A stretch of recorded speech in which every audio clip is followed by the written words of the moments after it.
dah kita pinjam, orangnya, tuannya nak balik, kena bagilah. Kena bagi ke tidak? Ke buat harta ni? Kan jiran sebelah bagi nasi dagang contoh, pakai pula tepung, bekas tepung tu, bagi tak pulang-pulang pula. Ya, tak pulang. Dia buat harta dia. Lagi buat apa lagi? Dah sampai sudahlah, itulah kali pertama dan kali akhir jiran dia hantar makanan. Bekas tupperware tak pulang tadi tu kan. Tak hantar dah.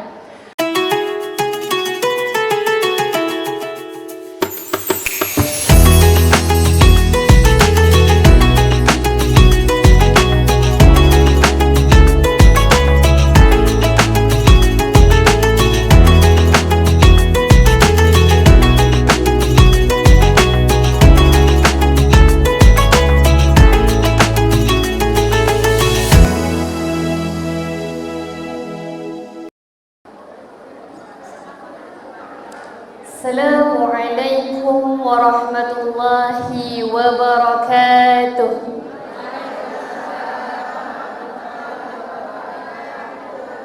Alhamdulillah. Sekali lagi boleh tak?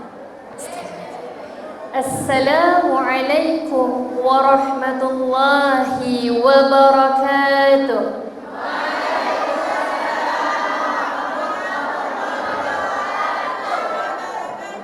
Masya Allah, jawab salam pun dah macam marhaban dah bunyi dia. Ya, jawab salam pun dah macam marhaban tu. Baik. Alhamdulillah, summa alhamdulillah. Ba'da a'udzu billahi minasyaitonir rajim. Bismillahirrahmanirrahim. Allahumma salli ala Muhammad wa ala alihi wa sahbihi wa baraka wa sallim. Rabbi yassir wa la tu'assir, Rabbi tammim bil khair. Alhamdulillah, ibu-ibu muslimat, subhanallah, dari pagi ni dari pukul berapa tadi? Pukul 7. Masya Allah. Tu yang saya takut tu. Tu yang bagi salam 2 kali tu, bagi tak nak tidur. Ya, pukul 7 dah kat masjid. Ya, sekarang ni dah nak pukul 3. Jangan lelap pula ya, insya-Allah ya. Baik. Jadi untuk awal kita bicara santai. Jadi nanti saya akan buka soal jawab awal-awal. Sebelum saya jawab soalan ibu-ibu, puan-puan, saya akan tanya soalan dulu. Aci ke tak aci ni? Aci ya, masya-Allah. Baik. Jadi petang-petang ni, tengah-tengah hari ni, siapa yang tak makan lagi? Semua dah makan dah belum? Patutlah tu. Ya, patutlah tu. Dah makan dah semua. Semua dah makan, alhamdulillah. Baik. Jadi untuk awal, sebelum kita mulakan bicara santai, apa yang kita nak bincang sama-sama, nak sebut sama-sama, saya nak ajar satu senaman. Boleh ke tak ni? Tak apa, jangan bimbang. Kita senam ni bukan lompat-lompat. Kita nak senam ni bukan lari sampai ke padang, tidak ya. Jadi pakai jubah pun cantik je, tak apa, tak ada masalah. Boleh Baik, 2. Yang nombor 1 ni kita buat dulu. Senaman apa? Senaman pernafasan. Boleh ke tidak? InsyaAllah. Kenapa kena bernafas, Azah? Nafas pun nak kena senam ke? Ya. Sebab kan kita ni hari-hari pun dah bernafas, betul? Tapi bila kita buat latihan pernafasan, insya-Allah kita nafas dengan baik dan elok, oksigen naik dalam otak, dalam kita kata apa? Dalam apa ni? Kepala, naik kat kepala, naik kat otak kita dengan baik, insya-Allah kita jadi segar. Alright? Jadi macam mana nak nafas ni? Baik, nafas kita selalu kita nafas biasa je. Sekarang ni kita buat latihan 5 5 5. Ni bukan nombor bertuah, jangan cek nombor bertuah pula. Ya. Ini apa ni? Siapa yang dulu ni dia kerja dekat hospital, dia kerja jadi nurse, dia jadi doktor, dia tahu ke tidak ni? Kan mesti biasa dengar. Kita nafas 5 5 5. Apa dia? Nafas belum lagi belum. Nafas 5 saat. Nafas 5. Maksud 5 tu sampai betul-betul nafas tadi, udara tadi penuh dalam dalam dada, dekat paru-paru. Lepas tu 5 lagi buat apa? 5 tu tahan. Tahan 5 saat, bukan 5 minit. 5 minit kan kerah kejung pula. Tengok kenapa biru pula muka tu. Tak lepas nafas lagi Ustazah. Ustazah kata tadi 5, bukan 5 minit, 5 saat. Tahan 5 saat. 5 yang akhir tadi buat apa? Lepas. Lepas pakai mana? Okey, ni nak tanya juga ni. Kita tadi tarik nafas pakai apa? Hidung. Lepas nafas pakai mulut. Jangan lepas pakai tempat lain. Nanti orang pengsan. Ya, tolong ya. Ni lepas jangan tempat lain ni, lepas makan pula tu. Angin penuh kat perut, dia lepas hati dia pula ya. Ustazah kita lepas tempat lain tak boleh. Lepas kat mulut 5 saat. Boleh Cuba. Baik, bismillah, kita cuba buat sama-sama. Berdiri tegak insya-Allah. Bukan. No. Salah cakap. Duduk tegak. Duduk tegak. Tu ada yang cepat-cepat nak berdiri tu. Betul-betul nak buat tu. Ya, alhamdulillah. Baik, kita cuba duduk tegak. Duduk tegak. Bila saya kira 1, 2, 3, kita buat sama-sama insya-Allah. Saya kira. Yang lain jangan kira. Nanti macam mana pula nak tahan nafas dia kira. Tak jadi Okey, saya kira. Okey, 1, 2, 3. Tarik nafas. 1, 2, 3, 4, 5. Tahan nafas. 1, 2, 3, 4, 5. Lepas nafas. 1, 2, 3, 4, 5. Masya Allah. Ada yang sungguh-sungguh tu. Wah, nampak tu betul-betul dia tarik nafas tegak terus. Yang masa lepas nafas kendur balik ya. Betul lah tu dia buat tu ya.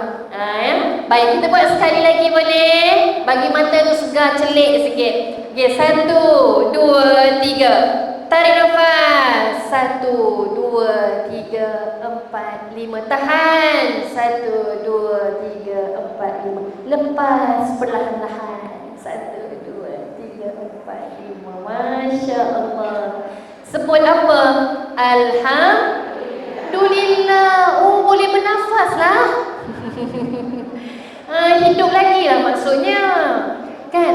Ni kan tiba-tiba sedut-sedut. Kenapa tak keluar pula?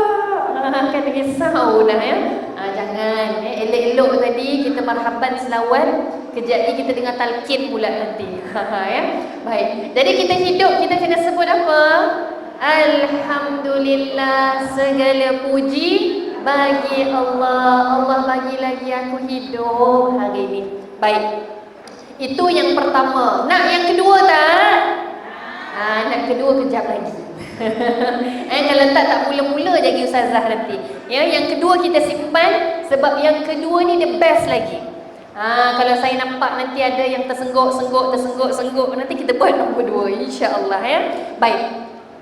Hari ni kita nak bincang tentang apa? Bicara santai-santai je petang-petang ni kan, tak naklah berat-berat sangat. Ya, nanti pening pula kepala. Selalu waktu-waktu ni buat apa? Ni soalan cepu cemas. Masya-Allah. Lepas solat, lepas tu makan, lepas tu tidur. Sekarang ni tengok, kita dekat majlis ilmu. Masya Allah, hebat tak hebat ni? Hebat. Kita letak dulu. Selalu ni waktu tidur ni kan, tahanlah dulu. Ya. Siapa yang tadi sebelum masuk dewan dia minum kopi banyak-banyak? Ada kopi ke tak? Tak ada. Masya Allah, nasib lah ya. Tahanlah mata tu. Baik. Sebab tu, kalau selalu kita tidur, hari ni kita tahan tak tidur, boleh ke tak boleh sebenar tu?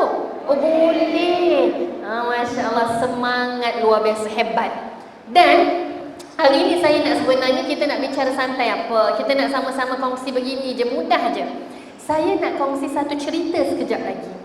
Satu cerita. Cerita yang saya rasa special, sangat istimewa. Sebab apa? Sebab berkaitan tentang kita orang perempuan. Jadi ibu-ibu muslimat, sebelum kita nak cerita tentang orang hebat ni, saya nak tanya dulu. Siapa tadi dia stres? Ada tak orang stres tadi? Ya ke tak ada? Tadi dengar cerita kat belakang, oh nak naik tadi pertandingan marhaban, kecut perut. Tadi nak marhaban tadi, menggeletar. Tipulah tak stres. Stres ke tak stres ni? Tadi kata tak, tiba-tiba stres pula. Stres, ya. Dia bukan stres nak marhaban. Stres sebab tengok juri dia. Masya Allah, tengok pula aku ni masuk pertandingan marhaban ke, masuk pertandingan AF ni. Kan nak kena buat elok-elok ni. Sebab tadi saya dengar ura-ura kata apa, ada yang tadi dia marhaban, dia try test dia punya pitching. Masya Allah, ya. Suara tinggi tu. Kejap lagi saya nak dengar. Boleh? InsyaAllah. Baik. Jadi tertekan, stres. Semua orang akan stres. Setuju tak? Ada tak orang yang tak stres, yang tak tertekan? Ke ada? Kalau yang ada kat dewan ni angkat tangan nak tengok. Ada ke tak? Stres lah ustazah, patutnya sekarang tidur ni tak boleh tidur, stres betul saya ni. Ya. Stres lah ustazah, kenapa? Tak tahu ni siapa nombor 1 marhaban ni ustazah. Stres ya. Baik, semua orang tertekan. Kalau kita tengok ya, dalam Al-Quran Allah sebutkan bahawa dunia ini adalah tempat untuk Allah berikan kita ujian. Hakikat kita hidup kat dunia memang diuji. Antaranya dalam surah Al-Ankabut ayat ketiga. Surah Al-Ankabut ayat ketiga. Tengok sama-sama, dengar. Kalau tak boleh tengok, boleh dengar. A'udzu billahi minasy syaithanir rajim. Wa laqad fatanna alladhina min qablihim fala ya'lamanna Allahu alladhina sadaqu wa la ya'lamanna al-kadhibin. Sadaqallahul azim. Dan demi sesungguhnya kami telah menguji orang-orang yang terdahulu daripada mereka, yakni dengan ujian yang sedemikian. Nyata apa yang diketahui Allah tentang orang-orang yang sebenar-benarnya beriman, dan nyata pula untuk mengetahui tentang orang yang berdusta. Apa maksudnya? Kalau kan kita kata, bang, kita cakap dengan suami kita kan, bang, I love you bang. Biasa tak cakap love you kat suami ni? Ya ke? Siapa yang dia never ustazah? Never. Tak pernah. Masa muda selalu ustazah, hari-hari. Sekarang ni macam mana? Siapa semalam ataupun tadi sebelum dia pergi sini buat pertandingan ni, dia cakap I love you kat suami dia? Ada tak? Waduh, Masya Allah. Apa dia? Tak ada suami, tak apa. Yang tak ada suami tak apa. Yang ada suami ni cakap tak I love you ni. Kalau tak nanti, tengok. Bila kita kata kita sayang suami kita kan, bang, I love you bang. Saya sayang lah bang. Makanlah love you tu, boleh ke? Boleh ke tidak? Kenyang ke tak?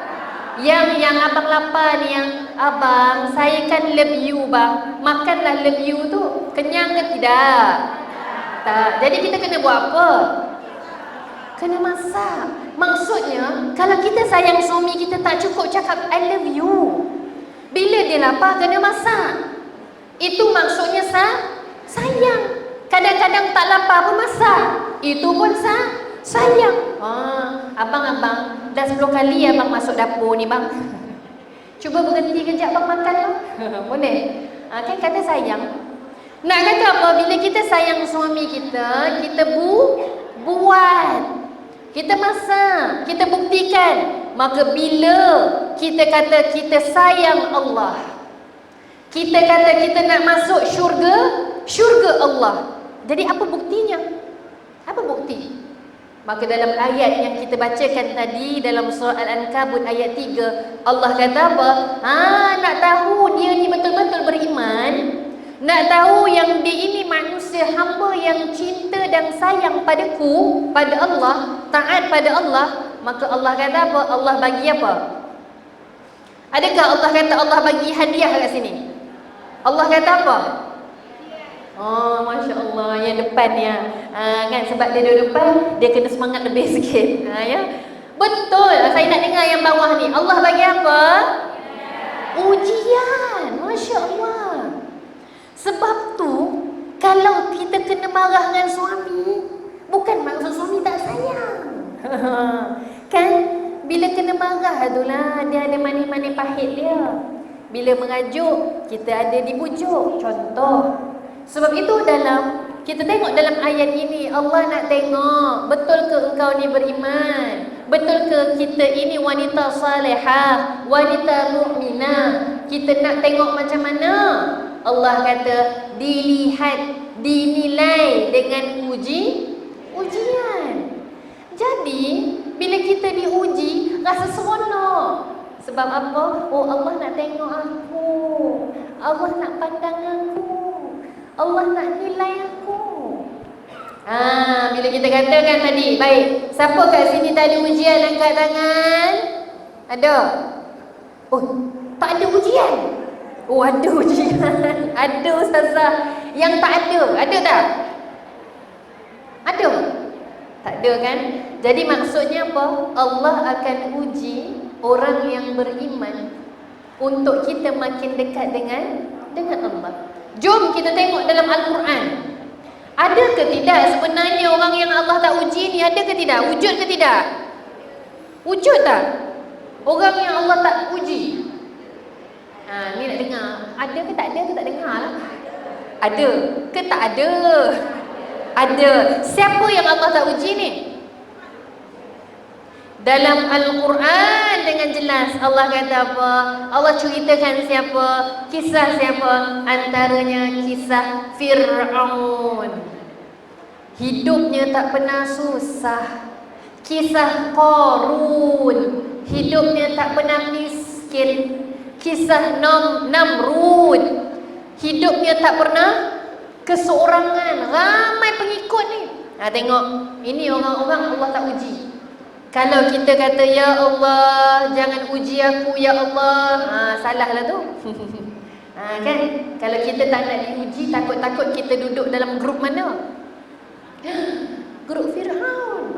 Tak nak. Ya, jadi subhanallah, tengok, kita nak belajar ini. Apa yang nak mula, kita sebut bicara santai kita puan-puan muslimat, bonda-bonda ibu-ibu sekalian, bila kita diuji dengan suami, bila diuji dengan anak-anak, bila diuji dengan rakan-rakan jiran tetangga, diuji dengan kaum kerabat adik-beradik, jangan sedih. Allah pujuk kita dalam Al-Quran. Allah pujuk kita dengan Al-Quran. Macam mana nanti kita tengok. Sebab itu saya baru beberapa hari lepas ya, puan-puan, ibunda-ibunda sekalian, saya jumpa dengan seorang klien. Dia datang di Putrajaya, di unit Keluarga Social Community Care Center di Putrajaya, JAKIM, ya, untuk adakan sesi kaunseling syar'i. Dalam sesi tersebut dia kata macam ni, ya, subhanallah, kesian ustazah, saya diuji dengan suami yang tak peduli pasal emosi saya. Saya diuji dengan anak-anak semuanya. Anak yang pertama terlibat dengan dadah.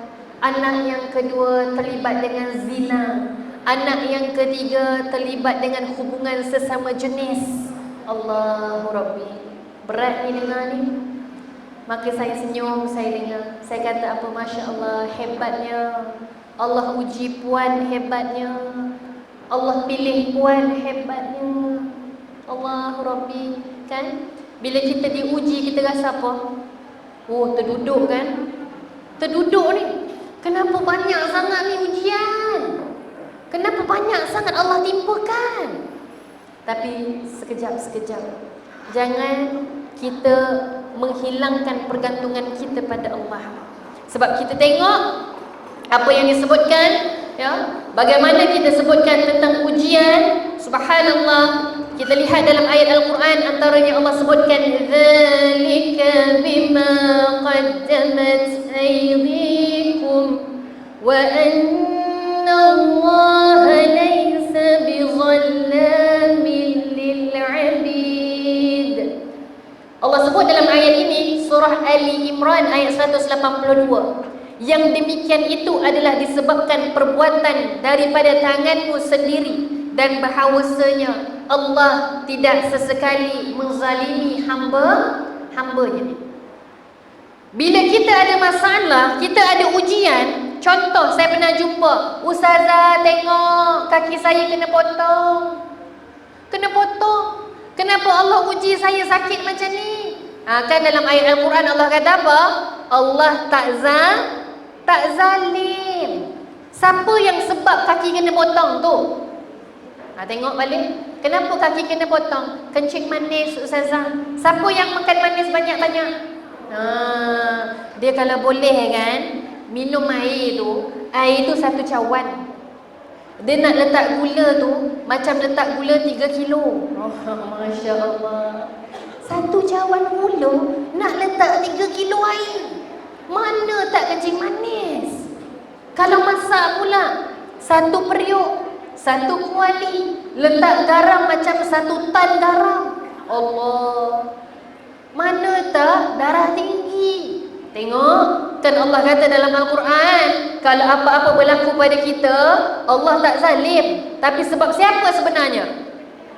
Sebab kita sendiri. Jadi bila yang kes tadi, saya tanya dengan ibu tadi. Ibu dia kata macam ni, Ustazah, boleh tak kalau saya nak bagi tahu pada tunang anak saya yang kes dadah tadi tu, anak saya nak kahwin hujung tahun ni, pasangan tu saya yang carikan. Dia kata saya nak bagi tahu tunang anak saya ni yang anak saya terlibat dengan dadah. Saya kata itu bukan cara, puan. Sebab apa? Tengok, dia masa anak-anak kecil remaja, dia tak ada hubungan dengan anak-anak. Kan? Anak-anak waktu tu dibiarkan. Ibu-ibu dia tak rapat dengan anak-anak. Jadi bila dah ada masalah macam ni, tiba-tiba dia nak kata dengan anak tadi, itu haram, itu dosa, itu kena tinggal. Agak-agak anak tadi buat apa? Buat apa agak-agak? Lari rumah confirm. Ya. Sebab tu saya kata, bila saya berprogram dengan anak-anak remaja di pusat pemulihan akhlak, anak-anak yang kes akidah, kes zina, kes liwat, macam-macam kes, 7 hari 7 malam ibu muslimat, kita duduk dengan anak-anak yang bermasalah ni. Untuk apa? Bukan bagi ceramah. Ya? Bukan. 7 hari 7 malam duduk dengan dia, dengar. Untuk dengar sahaja. Apa nak cerita? Apa nak bagi tahu? Apa masalah? Cakap. 7 hari 7 malam, kalau tak habis sambung. Kalau habis, dia kata cukuplah, itu semua saya dah cerita. Jadi bila dia dah cerita, kita buat apa? Barulah kita beraksi. Macam mana?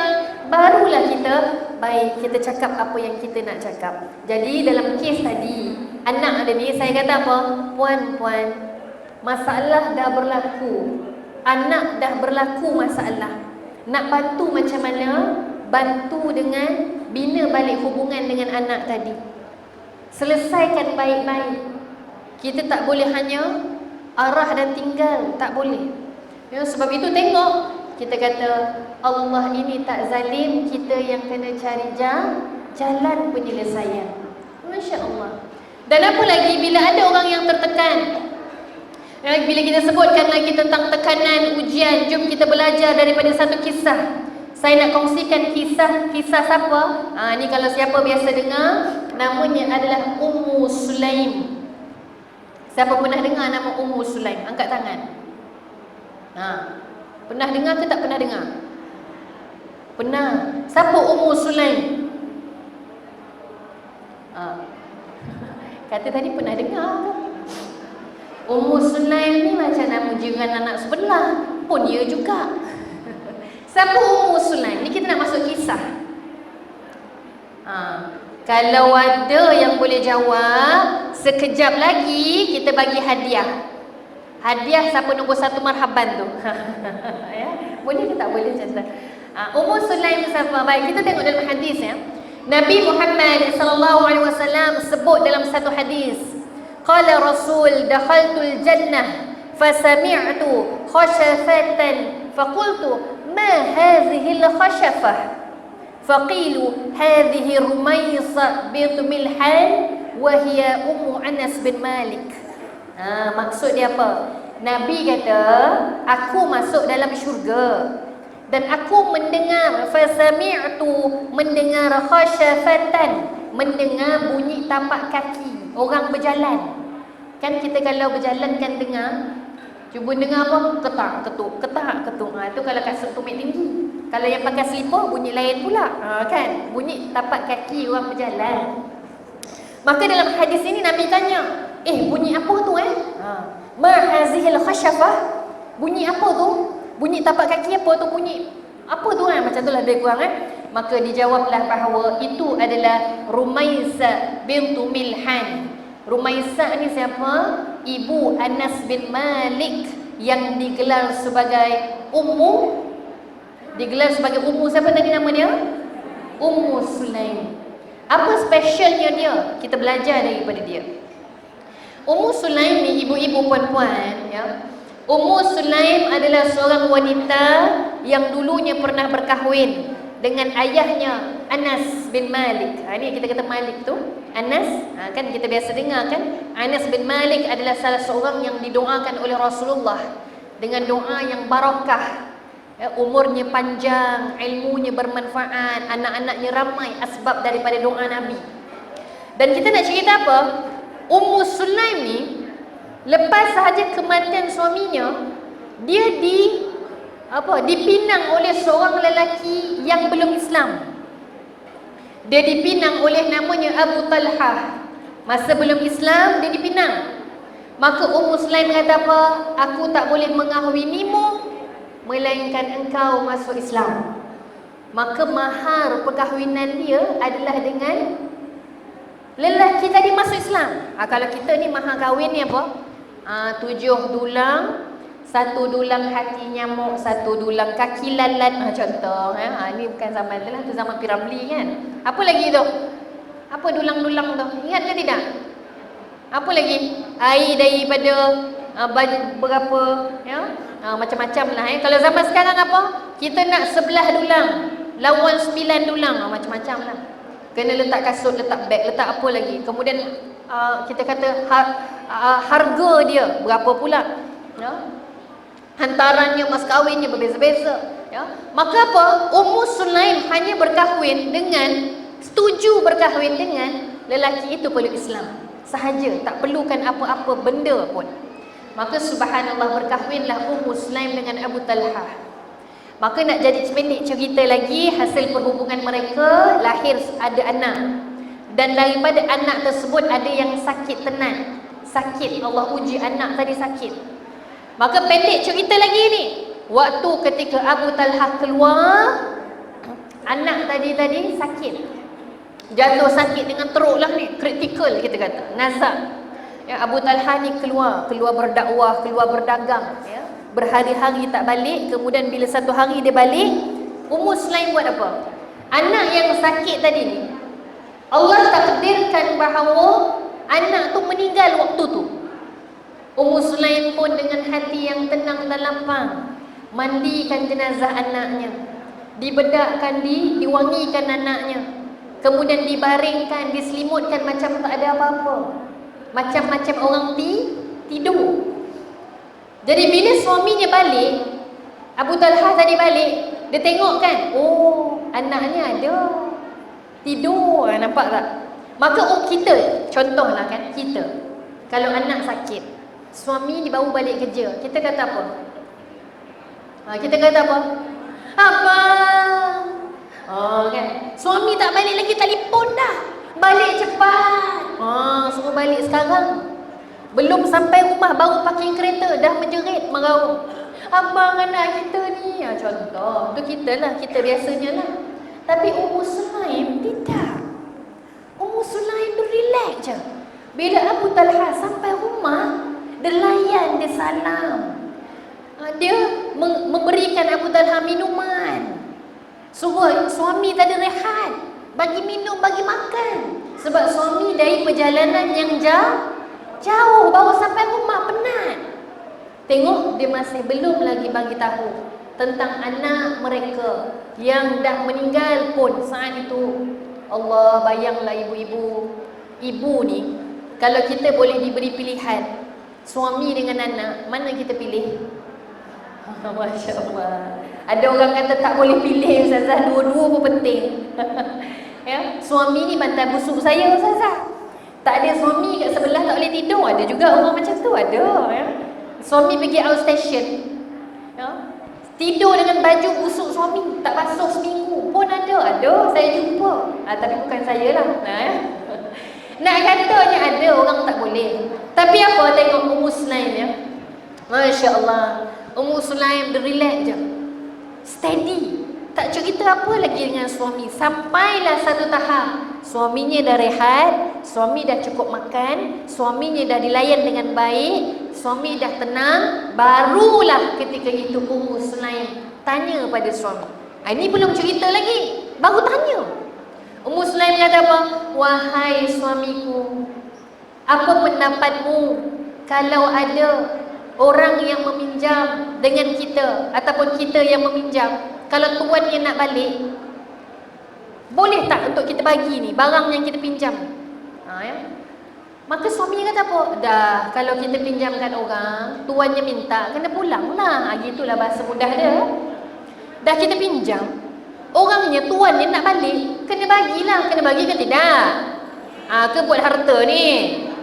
Kan jiran sebelah bagi nasi dagang contoh, pakai pula tupperware, bekas tupperware tu, bagi tak pulang-pulang pula. Ya, tak pulang. Dia buat harta dia. Lagi buat apa lagi? Dah sampai sudahlah, itulah kali pertama dan kali akhir jiran dia hantar makanan. Bekas tupperware tak pulang tadi tu kan. Tak hantar dah. Maka nak cerita apa? Suami kata mestilah kalau tuan dia minta, kan, kenalah bagi balik, tu dia punya, kita pinjam. Maka Ummu Sulaim kata, wahai suamiku, ketahuilah anak kita ini adalah pinjaman Allah. Allah itu adalah tuannya, dan Allah telah mengambil semula anak kita dari kita. Kita hanya meminjamnya. Allah. Maka ketika itu barulah Abu Talha sedar bahawa tanpa dicerita, diberitahu direct pun, dia dah tahu bahawa anak ketika itu sudah meninggal dunia. Masya Allah. Ini tengok ni, kekuatan siapa ni? Kekuatannya Ummu Sulaim, seorang ibu yang hebat. Sebab tu kita cerita ni, puan-puan, Ummu Sulaim dia diuji ke tidak? Diuji dengan kehilangan anak. Anak ni adalah benda yang kita sayang. Sebab tu dalam Al-Quran kata apa? Manusia, kita akan diuji dengan harta kita, dengan anak keturunan kita. Kenapa? Sebab benda-benda itu adalah benda yang kita sayang. Maka Ummu Sulaim tak terlepas dari ujian. Tapi tengok macam mana hebatnya bila dia diuji. Kita nak tak jadi macam Ummu Sulaim? Nak jadi Ummu Sulaim tak? Ummu Sulaim, tapak kakinya Nabi dengar dalam syurga. Nak masuk syurga ke tak? Tak nak? Masya Allah. Ya. Sebab itu Nabi kata, setiap umatku masuk syurga. Setiap umatku akan masuk syurga, kecuali orang yang tak nak. Agak-agak siapa orang tak nak masuk syurga? Siapa? Nabi kata, kullu ummati, setiap umatku, yadkhuluna jannah, akan masuk syurga, illa, kecuali man aba, orang yang tak nak. Siapa orang tak nak? Kat dalam ni ada tak orang tak nak masuk syurga? Masya Allah. Tapi Nabi kata ada. Kita ni tempat akhir kita ada dua je, tak syurga, neraka. Tak neraka, syurga. Dua. Jadi kalau Nabi kata ada orang yang tak nak masuk syurga, maksudnya ada. Dalam dewan ni ada ke tidaknya? Masya Allah kan. Kok dia kata, Ustazah, kalaulah semua manusia dari zaman Nabi Adam nak masuk syurga, mesti traffic jam Ustazah. Saya nak jalan shortcut lah. Ada ke? Ada ke orang nak jalan shortcut? Kan selalu kita balik kampung kalau jam cari shortcut, betul ke tidak? Cari jalan pintas ni, mana hutan belukar dia masuk ni, tak nak jam punya pasal. Tapi syurga, Ustazah, nanti traffic jam, saya tak nak lah. Saya nak cari shortcut. Shortcut tu apa? Kita tengok bayang macam ni. Hujung sana syurga, ini jambatan titian sirat, di bawah itu neraka. Nak shortcut, terjun bawah dulu Ustazah, bagi clear dulu baru kita jalan syurga. Macam tu ke? Tak. Ya, tak ada orang nak shortcut. Ya, tak ada orang yang tak nak syurga. Ya, subhanallah. Jadi, siapa yang Nabi sebutkan? Siapa nak tolong? Siapa yang nak cuba jawab? Siapa agak-agak yang Nabi kata ni yang tak nak syurga? Siapa? Siapa agak-agak? Golongan macam mana agak-agak? Tak boleh nak fikir dah sekarang. Masya Allah. Ke saya kena turun? Saya ni suka berjalan. Saya turun, saya tanya soalan, terus bagi mikrofon. Aci ke tak aci tu? Yang duduk belakang selalu kena. Ya? Agak-agak siapa tak nak syurga ni? Ustazah, jawablah sendiri Ustazah. Penat dah nak fikir. Tengok tu jago. Jawab sendirilah Ustazah. Dah petang-petang ni, dah tak ada masa nak fikir Ustazah. Baik, dua. Iaitu yang pertama Nabi kata dalam hadis, iaitu orang yang man ata'ani dakhalal jannah, orang yang taat padaku masuk syurga, wa man asani faqad aba, orang yang derhaka atau tidak ikut apa yang aku buat, dia masuk ke dalam neraka. Itulah orang yang enggan, orang yang tak nak masuk syurga, dia masuk neraka lah. Begitu. Jadi maksudnya apa? Orang yang tak nak masuk syurga ni Nabi kata orang yang tak buat apa yang Allah suruh dan dia buat apa yang Allah larang. Senang cerita macam tu. Sebab itu subhanallah, bila kita diuji oleh Allah, kita kena belajar banyak untuk baik sangka dengan Allah. Baik sangka ni susah ke senang? Susah ke senang? Senang, tapi bila saat diuji dia jadi susah. Tiba-tiba susah. Baru diuji satu, kenapa aku diuji? Diuji lagi, kenapa aku bukan dia? Diuji lagi, ya Allah bagi semua ujian ni dekat dia. Masya Allah. Contoh saya pernah jumpa ada seorang lelaki ni, dia sebelum ni dia bekerja dalam kita kata gajinya besar, puluh-puluh ribu. Tapi Allah takdirkan dia diberhentikan kerja. Dan dia tidak bekerja secara tetap bertahun-tahun lamanya, lebih 8 tahun. Jadi tak kerja tetap tu maksudnya apa? Dia kerja jadi Grab, berhenti. Kerja dekat Speedmart, berhenti. Kerja kedai makan, berhenti. Begitu nak. Dan Allah uji pula isterinya dalam keadaan kanser tahap 4. Allah, berat ni, nak tanggung ni ujian. Dia datang pada saya, Ustazah, kenapa Allah uji saya Ustazah? Kawan-kawan saya, tengok ni dia kata, kawan-kawan saya ada yang tak solat, Allah tak uji. Ada yang tak bayar zakat, Allah tak uji. Ada yang dah tak bayar zakat, dia ambil rasuah, Allah tak uji. Ada pula yang minum marak, main perempuan, Allah tak uji. Mereka hidup senang Ustazah, dia kata. Rumahnya bertambah-tambah, keretanya mewah. Tapi kenapa saya Ustazah? Saya solat tak tinggal, dia kata. Solat duha itu amalan, waqi'ah itu sebagai hafalan. Masya Allah, hebat ni orang ni. Tapi dia kata apa? Kenapa Allah uji saya? Tengok, ini kita kata ni penting baik sangka pada Allah. Sampai satu tahap kita takut kita menyalahkan Allah. Tak boleh. Bila Allah bagi ujian, kita kata, kenapa ya Allah aku kan salat, aku kan tutup aurat. Salah tu sebenarnya. Sebab apa? Sebab bila kita solat, tutup aurat, buat apa yang Allah perintah, itu adalah untuk kebaikan diri kita juga. Dan bila Allah uji, jangan pernah nak bersangka-sangka. Kita belajar daripada kisah Maryam. Baik, saya nak sambil-sambil tu saya nak berdiri juga. Dia berdiri, kejap lagi dia turun. Baik. Saya kongsi dalam satu hadis ya. Qala Rasul afdalun nisa ahlul jannah. Nabi kata apa? Wanita-wanita ini adalah wanita penghulu syurga. Ada 4 orang. Ada 4 orang nanti kejap kita tanya, dia hafal ke tak 4 orang ni siapa? Yang pertama Sayyidatina Khadijah bintu Khuwailid. Siapa Sayyidatina Khadijah? Isteri Nabi, isteri Rasulullah sallallahu alaihi wasallam. Yang kedua Fatimah bintu Muhammad. Siapa? Anak kesayangan Rasulullah. Yang ketiga Maryam bintu Imran. Siapa ni? Apa tu? Maryam. Tadi orang yang marhaban tadi. Siapa Maryam bintu Imran? Ibunya kepada Nabi Isa. Dan juga Asyah bintu Muzahim. Siapa ini? Ada ke nama orang Asyah kat sini? Ada ya, tapi bukan isi Firaun kan? Okey.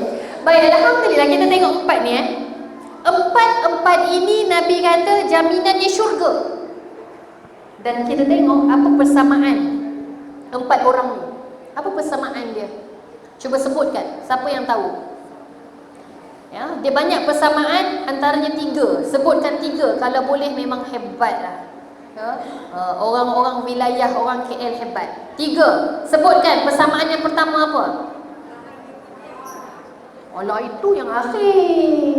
Tapi betul lah tu. Masya Allah, hebat lah tu. Bagi tepukan sikit tu. Siapa nama puan? Betul lah, janganlah sorok. Siapa nama? Zurita. Puan Zurita hebat. Saya selalu kalau tanya soalan bawa token. Hari ni tak ada token, nanti claim dengan penganjur Puan Zurita betul. 4 orang ini ada persamaan, antaranya 3. Antara 3 tadi adalah mereka semuanya diuji.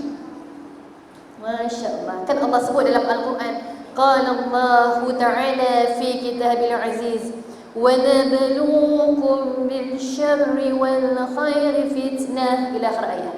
وَنَبْلُوكُمْ, dan kami akan menguji kamu dengan ujian syar, yang buruk, wal khair, khair maksudnya apa?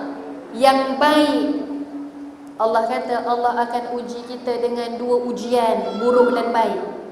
Kita tengok 4 orang tadi ini diuji macam mana. Baik, sebut Sayyidatina Khadijah, Allah uji macam mana? Macam mana yang Allah uji Sayyidatina Khadijah Al-Kubra? Ya. Apa ujian Sayyidatina Khadijah? Kita nak tuntut jugalah ya. Tapi tak boleh juga sebab ada kamera ni mengikut saya. Apa ujian Sayyidatina Khadijah? Okey, puan. Masya Allah, antaranya. Okey, lagi? Masing-masing buat-buat sibuk. Ya, perbincangan dalam kumpulan. Ya, baik, yang lain? Sabar. Sabar kenapa? Memanglah sabar dengan ujian. Kan cakap tadi diuji. Okey, sabar bila suaminya diuji dalam dakwah.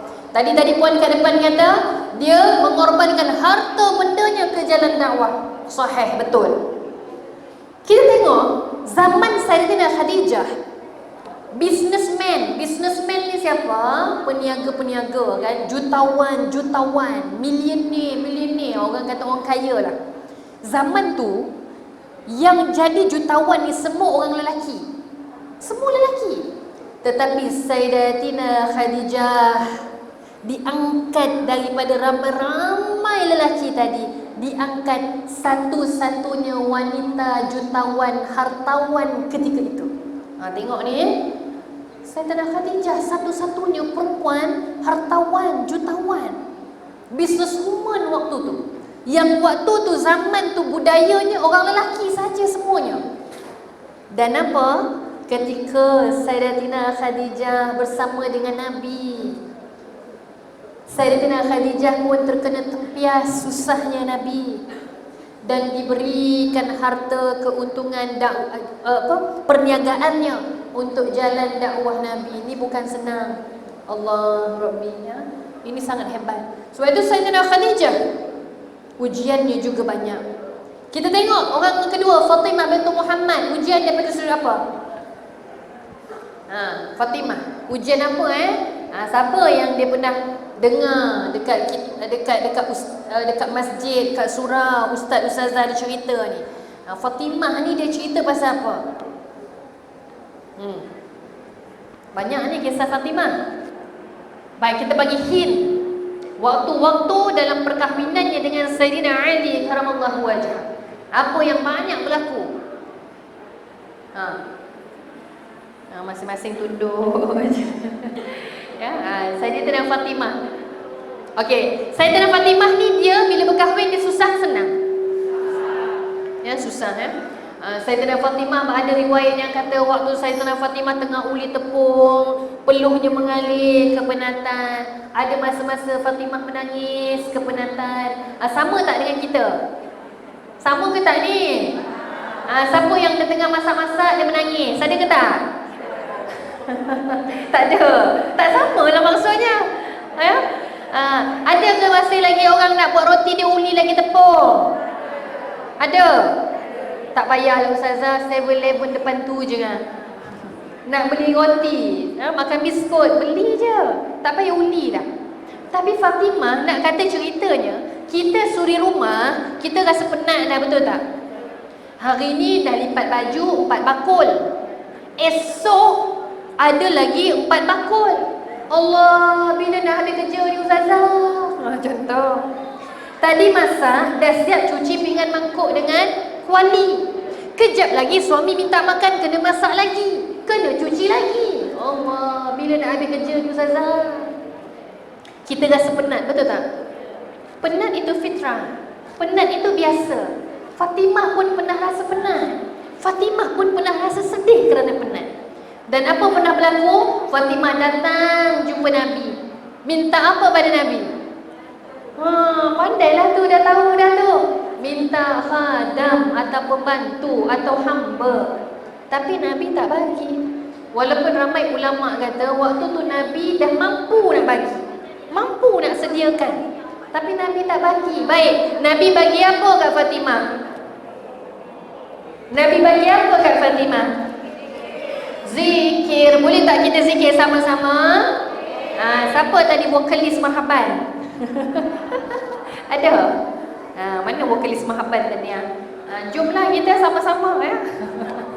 Baik, zikir Fatimah dimulakan dengan apa?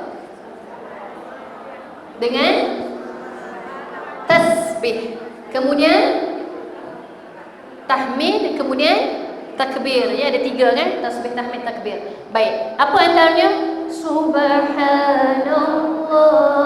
walhamdulillah wa la ilaha illallah wallahu akbar. Subhanallah walhamdulillah wa la ilaha illallah wallahu akbar. Masya-Allah. Sajalah kita zikir sama-sama kuat sikit. Bagi tadi mengantuk-mengantuk, segar ikut sekali zikir ya. Kan? Baik, tengok. Nabi bagi zikir sebab Nabi tahu amalan ni akan dapat sampai umatnya akhir zaman nanti. Maka itu lagi mahal nilainya. Jadi tengok, bila kita penat, tahu kita penat, bila penat rehatlah. Ya, puan-puan, kita penat. Ada depan saya ni wanita-wanita yang bekerjaya, yang muda-muda, dia bekerja. Bila balik rumah kena urus anak-anak, kena urus suami, penat. Yang suri rumah lagi penat. Sebab apa? Pukul 5 pagi dah mula kerja, pukul 12 pagi, tengah pagi, tak berhenti kerja lagi penat. Jadi bila penat, jangan tertekan. urus tekanan. Macam mana? Duduk, rehat dan zikir, insya-Allah. Ini sangat penting. Saya selalu sebut kat mana-mana tempat bila saya berprogram dengan ibu-ibu muda yang berkaitan tentang tekanan, penat. Bila penat, rasa penat, rehat. Rehat tu macam mana? Duduk, rehat 5 minit, 15 minit, sambil-sambil zikir, tutup mata. Masya Allah, itu adalah energi yang luar biasa. Kena buat, ya. Jadi bila penat tu kena rehat. Jangan penat ni, kita buat kerja lagi, kita sambung kerja lain. Tu yang nanti elok-elok dia buat apa? Dia sapu kan. Tapi sebab dah penat punya pasal, dia buat apa? Dia bukan sapu sampah dah, dia pukul pakai penyapu. Ketak ketok, ketak ketok. Kan suami kata, "Yang awak pukul-pukul tu yang." Kan dah penat ni. Jadi bila penat kena rehat, ya? Jangan buat kerja waktu penat, nanti kita jadi tak ikhlas, kita marah, ya? Kita berontak. Rehat. Jadi rehat dengan zikir. Boleh? Baik, itu Fatimah. Yang ketiga siapa tadi? Maryam binti Imran. Maryam ni diuji ke tak? Diuji. Kalaulah Sayyidatina Khadijah tadi isteri yang berkerjaya, gajinya lebih tinggi dari suami, kita sama sekarang ada tak macam tu? Oh ada. Saya pernah jumpa klien, isteri dia, gaji dia 5 kali ganda tinggi daripada suami. Ada. Jadi ini ujian untuk isteri juga. Sebab kita tak nak ada rasa sombong dengan suami. Ini penting. Macam mana Khadijah bila balik rumah dekat sisi suami, dia tak jadi bos. Ini penting. Bila Fatimah adalah isteri wanita suri rumah yang hidupnya dalam keadaan yang agak susah. Tapi macam mana diajar kita untuk bertenang. Kita tengok mula Maryam ni apa? Ibu tunggal. Tadi siapa kata ustazah saya tak ada suami. Kan? Nak raikan siapa ni? Tak ada suami. Tak apa. Maryam binti Imran juga ibu tunggal, yang dia ada anak yang tanpa bapa. Maka apa? Bagaimana dalam Al-Quran sebut Maryam pergantungannya pada Allah cukup luar biasa. Subhanallah, cukup luar biasa. Macam mana kita bila kita nak diuji. Sebab itu kalau orang kata kami solat, kami puasa, kami zikir, kenapa kami diuji? Lupa ke kita Maryam semenjak lahir diletakkan di mihrab tempat ibadah sampai dia besar, dan Allah uji dia dengan ujian yang berat. Sedangkan Maryam juga tak pernah buat dosa. Maryam adalah orang yang kuat beribadah. Lupakah kita dengan kisah Maryam? Sebab itu bila kita buat baik, Allah uji kita. Jangan pernah keluar sesekali kat mulut kita, kenapa engkau uji aku sedangkan aku solat, sedangkan aku puasa, sedangkan aku baca Al-Quran. Tidak. Subhanallah. Bila kita diuji, baik sangka pada Allah. Maryam. Yang keempat siapa? Asia ni diuji macam mana? Suaminya. Saya nak tanya puan-puan, ada tak suami depan saya ni macam Fir'aun? Masya Allah. Ada tak? Sikit-sikit pun ada lah. Tak ada. Masya Allah, ya. Sikit pun tak ada ustazah. Alhamdulillah. Tak ada.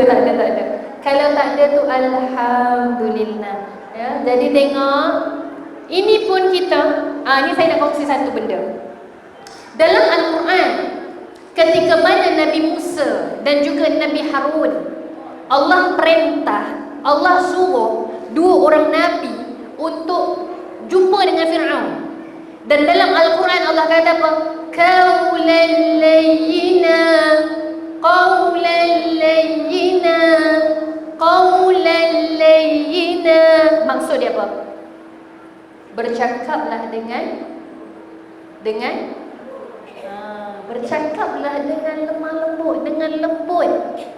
Allah suruh Musa dengan Harun jumpa Fir'aun, tapi suruh cakap dengan lembut. Sedangkan Allah tahu Fir'aun ni jahat, dia adalah segala bapa kejahatan. Fir'aun ni mengaku dia adalah Tuhan. Tapi Allah kata, wahai Musa, wahai Harun, jumpalah Fir'aun, bercakaplah, berkata-katalah padanya dengan lemah lembut. Masya Allah. Jadi nak ceritanya, sebelum saya buka soal jawab sekejap lagi, suami kita bukan Fir'aun kan? Bukan kan?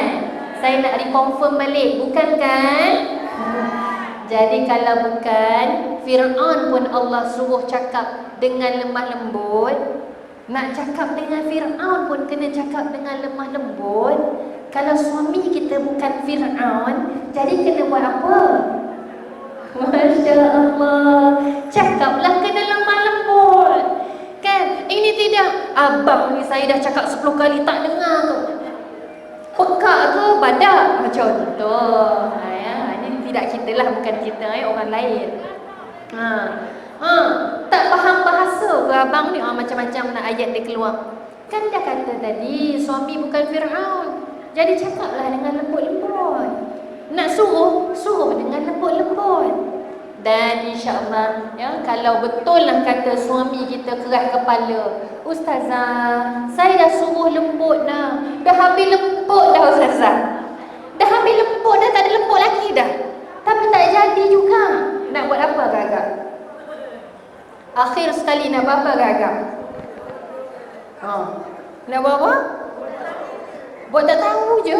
Masya Allah. Senang kerja je. Nak buat apa agak-agak? Ni ibu-ibu sebelah sini . Saya rasa banyak sebelah sini ni ada aktif sikit. Yang sebelah sini dia sami'na wa ata'na, kami dengar dan kami ikut. Ni sebelah sini. Diikut je. Ustazah cakap tu diangguk. Kan? Okey, apa agak-agak ni? Ibu-ibu sebelah sini ni banyak ni pengalaman-pengalaman ni.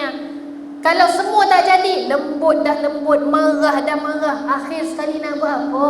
Kalau suami yang nakal degil ni, Masya Allah, tinggalkan dia Ustazah. Masya Allah, nakal juga ibu-ibu sebelah sini ni. Kalau suami dia dengar tu, marah mengajuk dia nanti. Agak-agak nak buat apa ibu-ibu belah sini ni? Itu adalah yang terbaik. Itulah doa. Sebab sebelum saya nak tutup dan buka soal jawab, dengar dan dengar. Hati kita dalam badan kita, setuju tak? Tapi kita boleh tak kontrol, kawal hati kita sendiri? Hari ni aku kena jadi baik sebab nak masuk marhaban. On, activate baik. Jadi bila baik tu senyap, baik, sopan.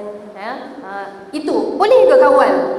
Tak boleh. Tak boleh. Hati kita pun tak boleh kawal. Apa lagi hati suami? Apa lagi hati anak-anak? Anak-anak walaupun duduknya dalam rahim kita 9 bulan, 10 hari, bila dia lahir, kita tak boleh nak kawal. Jadi yang terbaik adalah minta dan serah sepenuhnya bulat-bulat pada Allah. Ya Allah, kami lemah, kami tak berdaya. Kami serahkan diri kami, hidup kami, urusan kami kepadamu ya Allah. Engkau yang maha mengetahui yang terbaik.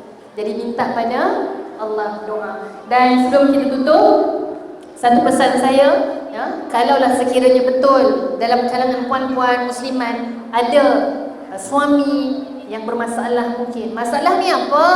Masalah yang mungkin tak solat, Al-Quran tak baca dan sebagainya. Ataupun anak-anak, saya jom sarankan kita doa semua-semua pada Allah. Doa dalam bahasa Melayu je. Minta dengan sebut namanya, bayang wajah dia.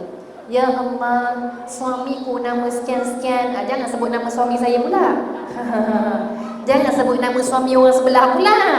Sebut nama suami masing-masing, jadi sebut, lembutkan hatinya ya Allah. Minta apa yang kita nak minta, minta dengan khusus, minta dengan fokus. InsyaAllah, yakin Allah akan bagi. Wallahu a'lam. Baik, ada soalan tak setakat ni? Ni bab soalan ni masing-masing ni faham belaka dah tanya soalan. Ada tak soalan? Saya difahamkan ada wakil daripada Selangor. Mana cuba tengok? Masjid Selangor. Dah balik dah? Dah balik? Masuk marhaban kan? Sini, situ. Oh, ini Selangor. Mana Selangor? Baju orang apa? Oh, masing-masing pun dah confused. Masing-masing Kajang, daripada Kajang. Kajang Selangor mana?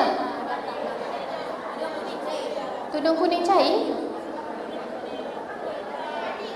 Oh, dah. Sana tunjuk sana, sana tunjuk depan.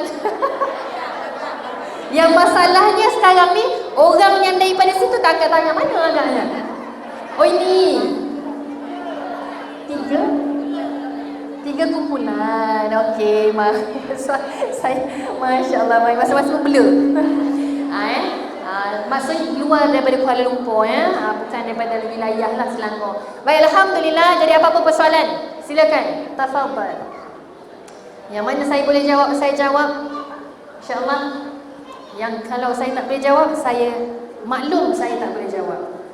Sila. Ada soalan sebelum kita mengakhiri slot kita pada hari ini. Apa? Tak tahu nak tanya soalan apa. Baik, subhanallah. Silakan kalau ada soalan. Allah.